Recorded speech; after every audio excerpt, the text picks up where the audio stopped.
ম্যাচের আগেই ফলাফল ফাঁস করল জ্যোতিষী টিয়া পাখি। বাংলাদেশ বনাম ওয়েস্ট ইন্ডিজের দ্বিতীয় টি-20 ম্যাচে কে জিতবে, সেই উত্তর নাকি জানা গেছে আগেই। দর্শক, বিস্তারিত জানুন সম্পূর্ণ ভিডিওতে। প্রথম ম্যাচে নাটকীয়তার পর এবার সিরিজের দ্বিতীয় লড়াই, আরও বড় চ্যালেঞ্জ টাইগারদের সামনে।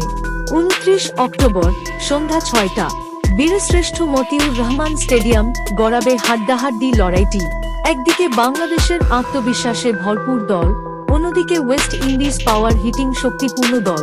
তাসকিনের আগুন, মিরাজের ঘূর্ণি আর সাইফের ধারালো ব্যাট, সব মিলিয়ে আবারও লড়াই হবে হাড্ডাহাড্ডি। এটিকে ম্যাচের আগেই ফলাফল ফাঁস করল জ্যোতিষী টিয়া পাখি। তার সামনে রাখা হয় দুই দলের দুটি পতাকা, একদিকে বাংলাদেশ, অন্যদিকে ওয়েস্ট ইন্ডিজ। সে পছন্দ করল বাংলাদেশের পতাকাটি। দর্শক, আপনার মতে কে জিতবে এই ম্যাচ? আপনার মতামত জানিয়ে দিন কমেন্ট বক্সে।